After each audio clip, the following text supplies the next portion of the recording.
Bonjour, je m'appelle Alexander Alaguin, je vous accueille dans mon atelier au sein de Autoloto à Pouche, à Aubervilliers, et je voudrais vous présenter quelques aspects de mon travail.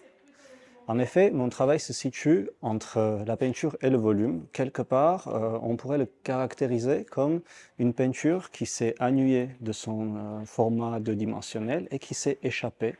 Au final, dans cet espace, on peut observer toujours des œuvres deux-dimensionnelles sur carton, sur papier, sur toile, mais surtout, on remarquera un vaste corpus d'œuvres sur du bois, du polystyrène, de la plaque métallique, souvent des matériaux offerts, trouvés, parfois même dérobés, qui portent quelque part des traces d'une vie antérieure. À partir de ces traces, j'arrive à entamer ces matériaux, ces médiums, par l'application de périmètres colorés et au final, comme une forme d'emboîtement, s'avance le travail plastique.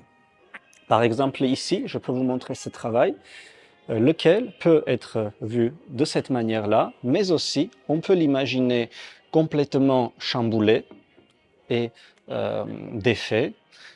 De l'autre côté également, avec une possibilité de jouer avec les deux éléments.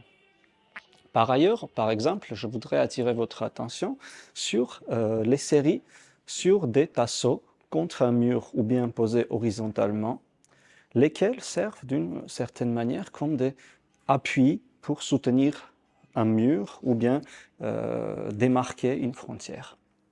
Ces objets-là sont complètement nomades et peuvent être déplacés. Ainsi, je réalise des activations de ces pièces par le jeu de déplacement, de réorganisation ou de formes de les exposer de manière très différente.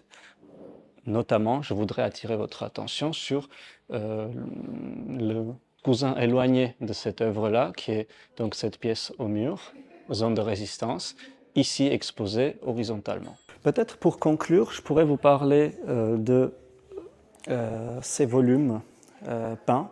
Ce sont des jeux de deux parallélépipèdes, lesquels sont recouverts de peinture. Ainsi, ils donnent la possibilité de faire des peintures recomposables.